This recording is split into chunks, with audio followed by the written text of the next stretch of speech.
Hello everyone, రండి English నేర్చుకుందాం. Let's learn English. Friends, నేను చేసే వీడియోస్ కనుక మీకు నచ్చినట్టయితే వీడియోని లైక్ చేసి ఛానల్ని సబ్స్క్రైబ్ చేసుకోండి. మీరు చేసే ఒక్క లైక్ మరికొంతమంది దగ్గరికి నా వీడియోని రీచ్ అయ్యేటట్టు చేస్తుంది. అలానే మీరు చేసే ఒక్క సబ్స్క్రిప్షన్ నన్ను ఒక స్టెప్ ముందుకు వెళ్ళేటట్టు చేస్తుంది.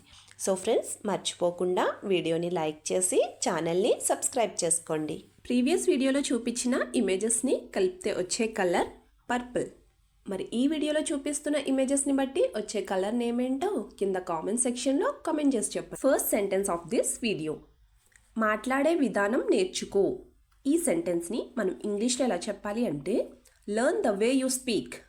Learn the way you speak అంటే మాట్లాడే విధానం నేర్చుకో అని అర్థం. మరి ఈ సెంటెన్స్కి సంబంధించిన 2 ఎగ్జాంపుల్ సెంటెన్సెస్ ఇప్పుడు చూద్దాం. First one, if you don't know how to talk to someone, go ahead and learn to talk. If you don't know how to talk to someone, go ahead and learn to talk. అంటే నీకు అవతల వాళ్ళతో ఎలా మాట్లాడాలో తెలియకపోతే ముందు వెళ్ళి నేర్చుకో అని అర్థం. Second example, she does not know how to talk and that's why she talked to you like that.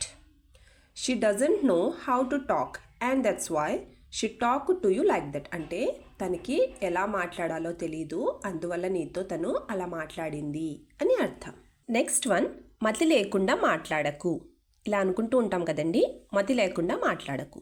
ఈ సెంటెన్స్ని మనం ఇంగ్లీష్లో ఎలా చెప్పాలి అంటే don't talk like you're out of your mind, లేదా don't talk like you lost your mind. అంటే మతి లేకుండా మాట్లాడకు అని అర్థం. మరి ఈ సెంటెన్స్కి సంబంధించిన 2 ఎగ్జాంపుల్ సెంటెన్సెస్ ఇప్పుడు చూద్దాం. First one, have you lost your mind, you are talking like you want. Have you lost your mind, you are talking like you want. అంటే నీకేమన్నా మతిపోయిందా, ఇష్టం వచ్చినట్టు మాట్లాడుతున్నావు అని అర్థం. Second example, as far as I know he seems to have lost his mind and that's why he is like that. అంటే నాకు తెలిసినంత వరకు తనకి మైండ్ లాస్ అయిపోయింది, అంటే మతిపోయింది, అందువల్లే తను ఇలా మాట్లాడుతుంది లేదా ఇలా ఉంది అని అర్థం. నెక్స్ట్ వన్, నీ మాటలు కోపం తెప్పిస్తున్నాయి. ఈ సెంటెన్స్ని మనం ఇంగ్లీష్లో ఎలా చెప్పాలి అంటే your words are making me angry. Your words are making me angry అంటే నీ మాటలు కోపం తెప్పిస్తున్నాయి అని అర్థం. మరి ఈ సెంటెన్స్కి సంబంధించిన 2 ఎగ్జాంపుల్ సెంటెన్సెస్ ఇప్పుడు చూద్దాం. First one, don't say anything that makes me angry. Don't say anything that makes me angry అంటే నాకు కోపం తెప్పించేలాగా నాకేమీ చెప్పద్దు అని అర్థం. Second example, she is always talking about others people's pain. She is always talking about other people's pain అంటే తను ఎప్పుడు ఎదుటివారి కష్టం గురించే మాట్లాడుతుంది అని అర్థం. నెక్స్ట్ వన్, నేను మాట్లాడేది కరెక్టే. ఈ సెంటెన్స్ని మనం ఇంగ్లీష్లో ఎలా చెప్పాలి అంటే I spoke correctly. I spoke correctly అంటే నేను మాట్లాడేది కరెక్టే అని అర్థం. మరి ఈ సెంటెన్స్కి సంబంధించిన 2 ఎగ్జాంపుల్ సెంటెన్సెస్ ఇప్పుడు చూద్దాం. First one, I spoke correctly but you misunderstand what I said. I spoke correctly but you misunderstand what I said అంటే నేను మాట్లాడింది కరెక్టే, కానీ నేను చెప్పింది నువ్వు తప్పుగా అర్థం చేసుకున్నావు అని అర్థం. Second example, how can you call every word I say wrong. How can you call every word I say wrong అంటే నేను మాట్లాడే ప్రతిదీ తప్పని నువ్వెలా చెప్తావు అని అర్థం. నెక్స్ట్ వన్, ఇలాంటి మాటలు మాట్లాడకు. ఇలా అనుకుంటూ ఉంటారు కదండి, ఇలాంటి మాటలు మాట్లాడకు. ఈ సెంటెన్స్ని మనం ఇంగ్లీష్లో ఎలా చెప్పాలి అంటే don't say such words. Don't say such words అంటే ఇలాంటి మాటలు మాట్లాడకు అని అర్థం.